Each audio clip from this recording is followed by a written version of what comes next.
Give it up for Carlos Kotkin.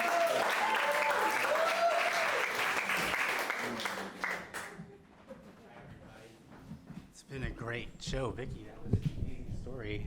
I have a slightly different level of energy than Vicky. But the stripping and the bras and the ejaculation, and we could just end it right now and we've had a great night. So this is going to be anticlimactic. And later you can explain to your children what anticlimactic means. So here's what happened to me. This is my embarrassing thing. And thank you, Frank, for saying that I'm the best host in the Andromeda.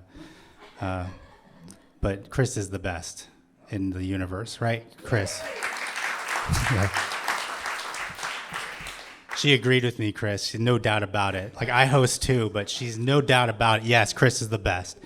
Okay, anyway, here we go. Here's my story. One late Friday night in June, I get home and I realize I have a voicemail message. And I check the message, and this is the message. I can hear it in my head right now. The message was, "Hi, Carlos. This is Beth Mango. The reason I'm calling is I would like you to take me to my prom tomorrow night. Thank you." So I had a lot of issues with Beth Mango's message. The biggest issue I had was that I was 29 years old.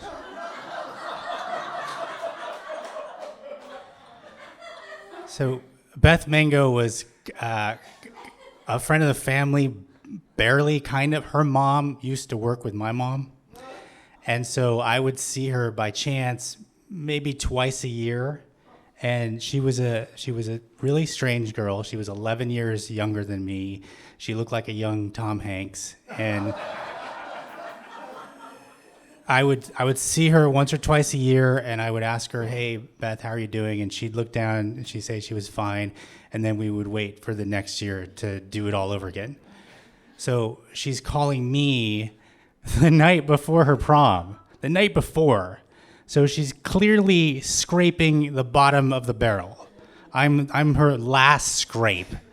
And as soon as I heard her voicemail, my heart sank. I just felt this pit in my stomach. I felt terrible because I knew I was going to have to go. I had no legitimate escape. I had no date. I was a bachelor at the time. I was looking for my soulmate. 100% I wasn't going to find her at a prom. But this wasn't about me. It was about Beth, and clearly she needed help. So I called her the next morning, the day of her prom, and I spoke to her with as much enthusiasm and excitement and joy as I possibly could. I said, "Hey, Beth, I got your message, and I can't tell you how much I would love to take you to your prom. I really can't."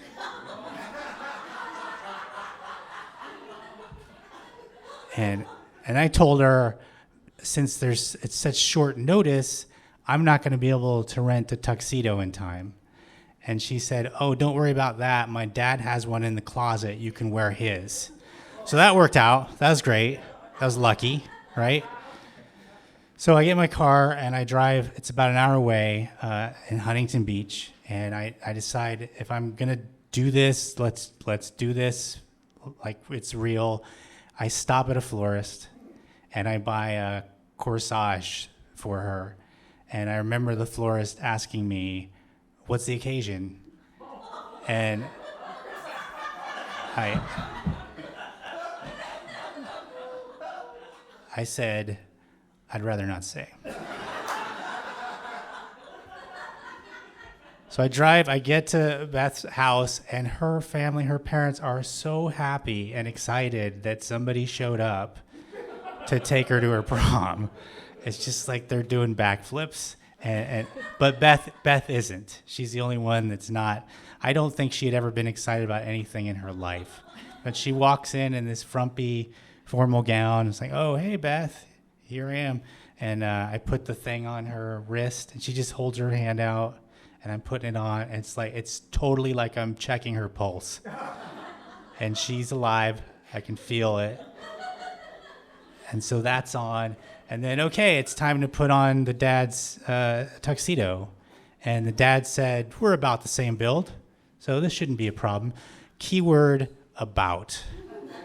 It was a little too big. It was like I'm wearing my dad's tuxedo. Not quite. It didn't fit correctly. Even so, if the year had been 1978, I would have looked fantastic.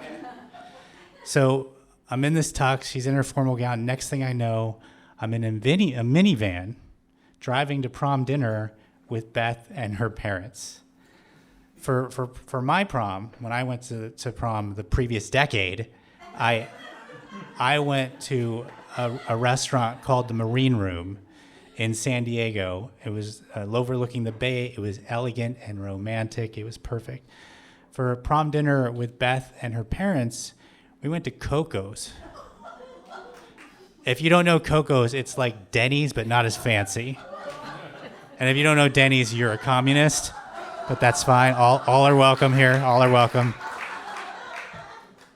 I will never forget walking into Coco's in my baby blue ruffled tuxedo from 1978 with my prom date and her parents. I felt like I had lost a bet. That's what it felt like. And I also felt everybody, just like everybody's looking at me right now, that's what it was like at Coco's.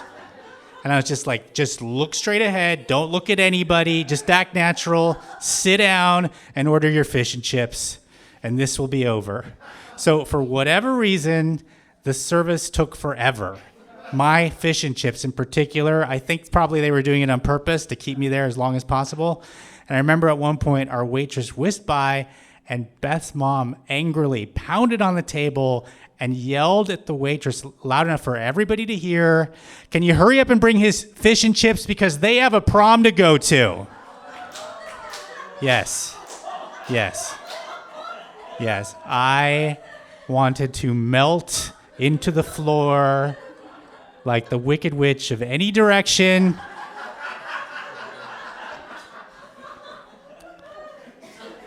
So, alone in the car with Beth, on our way to the prom, I missed being at Coco's.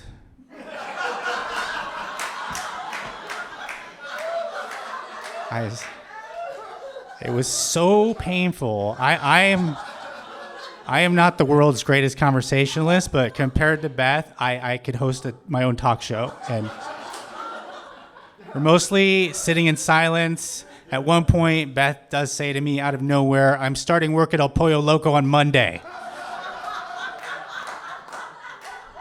Okay, Beth. Congratulations. You're going to be great. I ask her about her school and her friends, just out of courtesy, just trying, and she's telling me, "Yeah, we'll meet my friends when we get there." And we get there. I'm concerned that I'm going to stick out like a sore thumb because I'm so much older than everybody there. It turns out that I looked more like a high school student than all of the dudes there. All of the high school boys looked like they were 45, and they were this tall. So that was okay.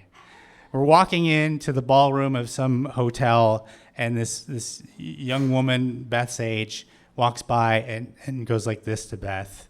And that's it. We go into the ballroom, we sit down at our own table, nobody else, and we continue our vow of silence. I'm at a prom now. I'm just at a prom observing. I'm a passive observer at a prom. And I finally say to Beth, "Do you want to find some of your friends? Do you want to hang out with them?" And she said, "Oh, we found my friends." "We did? Where did we find them?" And she said, "Remember that girl that went like that?" That's what I said. Oh my God.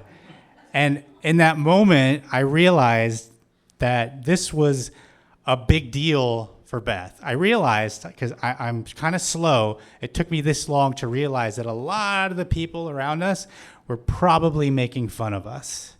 And for Beth, this was like showing the people at her school that she belonged there and that she could find a day. It was a whole big thing. All of a sudden, it dawned on me. And it was like out of a movie, because at the moment that it dawned on me, AC/DC's You Shook Me All Night Long started blasting. And I knew what to do. I stood up, I offered my hand, I took her by the hand, I led her onto the dance floor, and we shook it. We danced. We just went crazy. I am not a dancer at all. I danced like Frankenstein. Beth danced like Bride of Frankenstein. We did not care. I stopped caring. It was kind of liberating. I mean, it was so ridiculous and embarrassing and all those things that it didn't matter. And we just danced like nobody was watching, even though everybody was watching. And it didn't matter. And I had fun. I actually had fun. And Beth had fun too, because she smiled at me. So I could tell that she was enjoying herself. And after dancing to I don't know how many songs, I'm sweating buckets. All of a sudden, Beth says, "Okay, time to go get our prom pictures taken." It's like, what? All right. Okay, I look like I just ran a marathon. All right, let's go. And we go off the dance floor, and I'm grabbing napkins off the tables to towel off. And I pose. I hold her by the waist so gently, and I grimace for the camera. We take our prom pictures, and it's done. Eventually, the night comes to an end. I drive her home, and I change into my civilian clothes. And she thanks me genuinely, and I give her a completely asexual kiss on the cheek for half a second. And then I drive back to my world where I belong. I told no one about my good deed. It was done. And now whenever anybody asks Beth if she went to her prom, she would be able to say yes. And I figured I wasn't going to see Beth for at least another year. So I see her a few weeks later. I see her at this work event that you can bring your family, and I go with my mom and her mom, and it's a summer picnic thing. And she was kind enough to bring me our prom pictures. And I said, "Oh, thanks, Beth." And I just gave them to my mom right away. "Get these out of here," which was a mistake, because my mom opened it up, takes them all out, so excited. Any picture of me in a tuxedo, she's thrilled. And she's looking at all these pictures, and somebody comes up, a coworker of her that I know that I'm friendly with, a guy named Darren. He's like, "Hey, what are you looking at?" And my mom is so excited. "These are Carlos's prom pictures." All right, Darren, he looks at me, takes a closer look at the pictures, and he goes, "These look recent." I said, "Thank you."